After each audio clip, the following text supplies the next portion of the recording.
Good morning, it's James. I do hope and pray this message finds you and your loved ones peaceful, thriving, and well. And I also pray that you're super open to magnificent possibilities today. We're going to talk about cellular aging. We're going to talk about how it is that we can literally go backwards by up to 15 years in our cellular age. That's right, 15 years. And on the way to doing that, you're going to change the world. Come on, let's get with this. This is like, oh my gosh, when science starts doing this kind of spiritual impact, I can't wait to share it with you. So I'm going to begin with the more difficult side of the equation. And that's all about the movement required. So UCLA was looking at cellular aging and trying to figure out what was going to be one of the greater things that people could do. And you know that walking and running and all these different things we can do, exercise on any form, helps with cellular aging. But what they've come to is that there's this sort of sweet spot that isn't necessarily wicked hard, but it's not that easy either. What it came down to was being able to go for a jog, a light jog, not an outrageously hard jog, but a jog nonetheless for at least 30 minutes, 5 days a week. And yes, that's not easy for a lot of people. But when they did that, they found that was a sweet spot that literally correlated with reversing cellular aging by 9 years. It's amazing, right? 9 full years. And yes, that's a lot of work. Now, how did you get to 15, UCLA? Well, here's what they did. They also said when that was combined with a kind disposition. I just love that. What is a kind disposition? Simply extending yourself, looking for opportunities to love, looking for ways in which you can touch other people.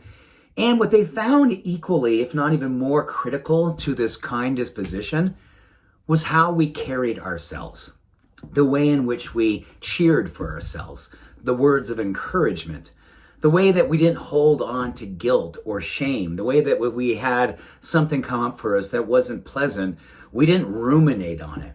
This is all about this kind disposition. And what I love most about this kind disposition is that they also correlated this with how it affected others around them. There's been more and more research saying that when we're around happy, kind people, it literally helps to kind of rub off and elevate the people around us. And there's actually greater likelihood if that we're kind, we're loving, we're generous, we're open in that way and inclusive.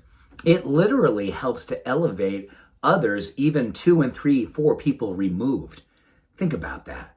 People that you may not even know, that you're not even in contact with, but the person that you do know that is witnessing and being around you energetic, they literally can carry it out from you. So there's been a lot of things that were, said about something called the ripple effect. Like when you throw a stone into a pond or into a lake and how the ripples just move out from there. They've said the same thing about love, kindness, inclusion.